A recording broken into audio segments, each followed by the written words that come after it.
Bonjour, bienvenue dans cette nouvelle vidéo.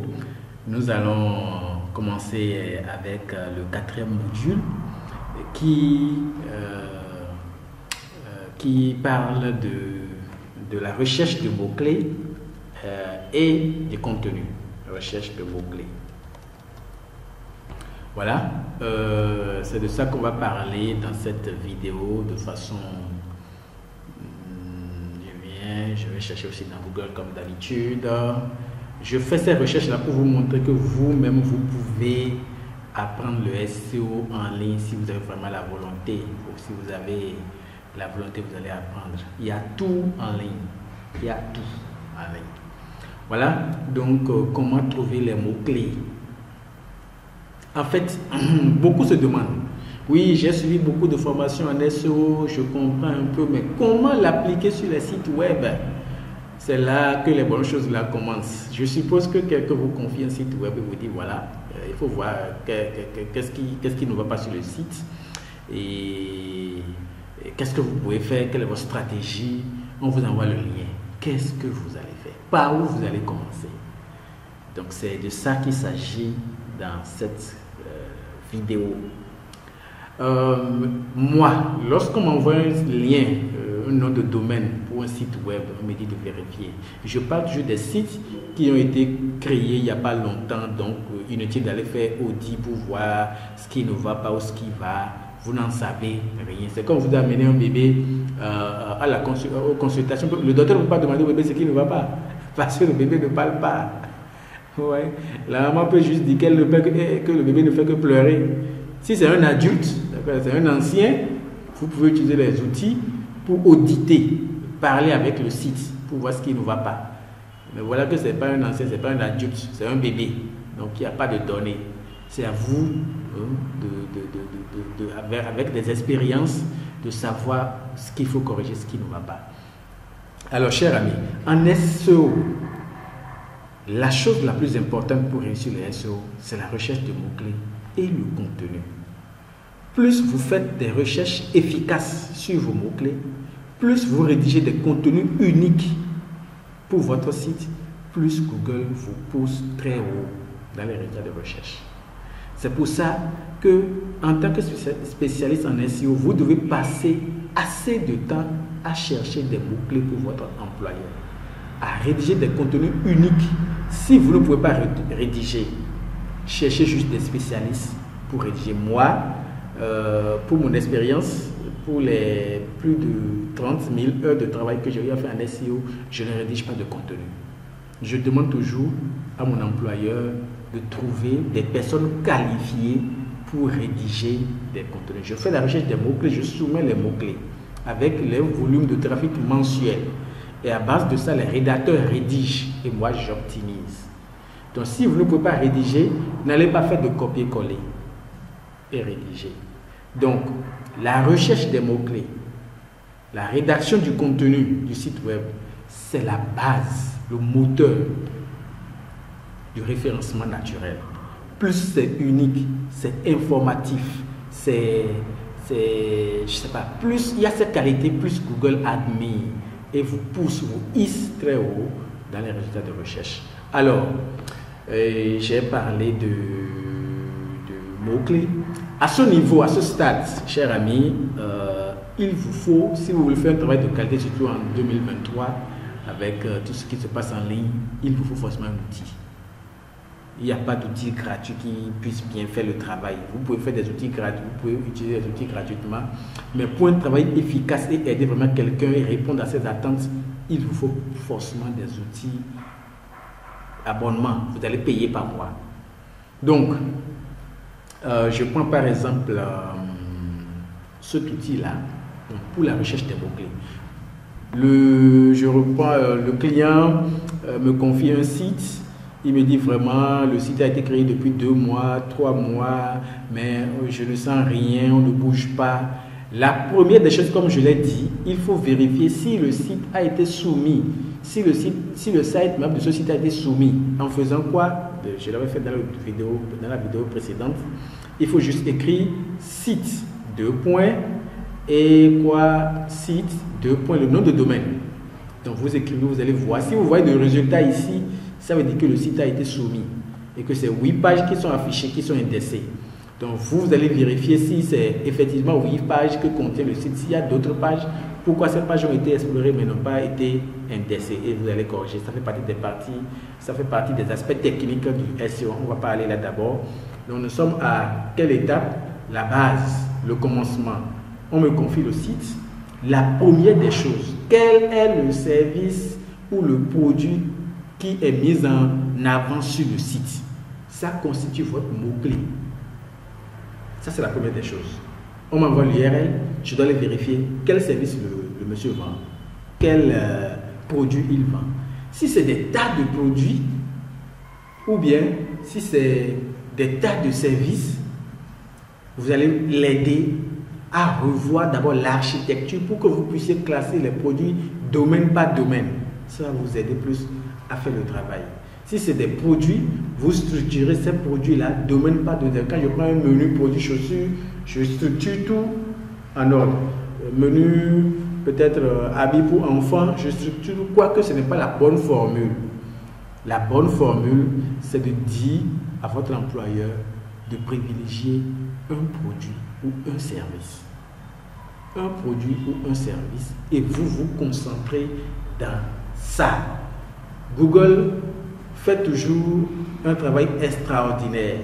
Lorsque vous vendez plusieurs produits et que un concurrent vient et vend un des produits que vous vendez, que ce n'est que ça que lui vend sur son site, Google le privilégie mieux que vous qui vendez plusieurs produits, parce qu'il se dit que lui ne fait qu'une seule chose, donc il est un expert dans son domaine, il est un spécialiste, et qu'on peut avoir plus d'informations fiables avec lui que vous qui avez rassemblé des tas de services que vous vendez à la fois. Donc quand un client vient vous voir, vous prenez le nom de domaine, vous vérifiez quel service il vend et vous utilisez vos outils pour aller chercher les mots-clés pertinents de son domaine. Donc moi, j'ai fait un abonnement sur un site qui m'aide à travailler facilement. L'abonnement me permet d'avoir plusieurs outils de SEO. J'ai SEMrush que je peux utiliser pour faire des recherches de mots-clés. J'ai Runsplorer. Alors, je prends un site peut-être qui, le monsieur me dit, je suis dans les colis personnalisés. Je viens sur Runsplorer, partie mots-clés, générateur de mots-clés. Je vais générer des mots-clés pour voir. Je mets par exemple, voilà, colis personnalisé, pour voir les mots-clés qui devraient marcher pour son site. Je mets collier personnalisé. Voilà, c'est déjà même là. Je lance. Voilà. Donc, déjà, le trafic n'est pas assez. C'est pas. Et vous voyez, rien que de rouge. Difficulté en SEO. Voilà, c'est vert. Donc, qu'est-ce que moi je fais? J'exporte ce résultat-là. Il y a colis personnalisé qui a 21 460 trafic mensuel. C'est énorme. Et la difficulté SEO, c'est en vert. Je peux l'utiliser. Ici, c'est orange. Je ne vais pas l'utiliser. Ici, c'est en vert. Je peux l'utiliser. Je peux utiliser. Mais non ici. Mais en termes de Google, de ads, de la publicité, c'est en rouge. Donc, moi, je fais l'organique, le référencement naturel. Donc, je prends jusqu'à, peut-être je m'arrête à 500, ça dépend. Hein. Si vous voulez être vraiment pointu, vous vous arrêtez à 1200 ou 700 ou 600, ou je m'arrête à 600 ici. Donc, je prends ces mots-clés-là, collier personnalisé femme, collier chat personnalisé, collier pour chat personnalisé. Donc, je prends à partir de 600 jusqu'en haut en laissant ce qui est orange, tout ce qui est orange là, parce que j'aurais de difficultés à me positionner sur ce site-là, parce que ça se dit déjà là. Donc, mon travail, c'est quoi? C'est de chercher des outils, de vrais outils, pour aller voir, aller chercher les mots-clés qui drainent de trafic. Donc, une fois que je finis d'élaborer, de faire des recherches de mots-clés, je vais aller visiter chaque page de mon employeur pour voir si ces mots-clés ont été utilisés sur le site. Et si c'est utilisé comment? Et pour un travail efficace, je prends son contenu, je viens dans un autre outil qu'on appelle 1.fr pour voir le taux, le score que 1.fr attribue à ces contenus-là. Généralement, pour les sites qui sont dans les 4e, 5e, 6e pages, le score est toujours faible. Le score, c'est toujours en dessous de la moyenne. Donc, ce côté est très important pour le SEO, le référencement naturel. Vous ne pouvez pas le faire sans des outils. C'est vrai, même si vous rédigez l'article avec ChatGPT, moi je l'ai essayé sur un de mes blogs, j'ai rédigé l'article avec ChatGPT que j'ai mis sur le site, mais quand j'ai pris l'abonnement de 1.fr et que j'ai essayé, c'est des sites qui sont légèrement au-dessus de la moyenne, 51-52%. Donc maintenant on a repris un travail manuel que nous sommes en train de faire pour ramener les sites à 90-95%. Donc cet aspect est très important. Vous ne pouvez que le faire avec des outils. Allez chercher des outils qui ne pèsent, qui ne coûtent pas grand-chose, des outils qui ne sont pas trop chers. Abonnez-vous pour faire un travail de qualité. Ici, vous n'avez pas le choix. Si vous voulez utiliser des outils gratuits, vous serez très limité et le travail que vous ferez pour votre client sera très limité. Si vous avez encore la chance, vous pouvez donner aussi des agences qui ont déjà fait des abonnements et qui vous donnent les accès afin que vous puissiez bien faire le travail. Vous ne pouvez pas réussir à faire de contenu et de mots-clés sans avoir un abonnement d'un outil très efficace. Je viens sur SEMrush, je viens sur possibilité de mots-clés ou bien Keyword Manager, c'est en anglais, pour pouvoir chercher des mots-clés qui drainent beaucoup de trafic dans mon domaine, dans le domaine de mon employeur. Donc je prends tous ces mots-clés et je dis à mon employeur, voilà les mots-clés qui devraient marcher sur votre site. Vous n'en avez pas.